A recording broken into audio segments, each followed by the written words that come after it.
Hey everyone, in this video I'm going to compare Planner 5D and Room Planner. Planner 5D and Room Planner are both popular home design apps that help you create and visualize floor plans and interior layouts. They are great for people planning renovations, decorating new spaces, or just experimenting with room layouts. But they have different strengths.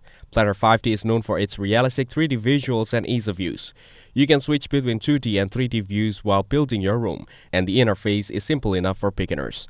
It has a large catalog of furniture and decor items that you can drag and drop into your layout. It also supports AR, augmented reality, and AI features that can turn a photo of your room into a digital version. It's great for people who want creative freedom and visually impressive results without needing design skills.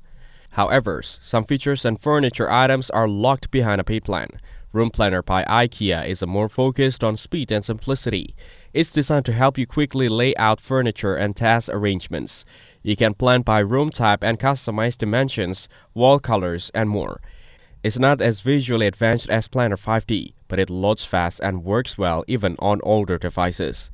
It's especially useful for trying out different furniture sizes and placements before buying. The catalog is decent, but not as large or detailed as Planner 5D. Still, it's beginner-friendly and functional. So overall, Planner 5D is better if you want beautiful 3D designs, a big furniture library, and powerful features for creative planning. Room Planner is better if you want a quick, simple tool for testing layouts and furniture arrangements with less focus on visuals. If you care more about how your design looks, go with Planner 5D. If you care about planning your space practically, Room Planner may be enough. Thank you everyone for watching this video. Hope you guys some value. Make sure to like the video and subscribe. Goodbye.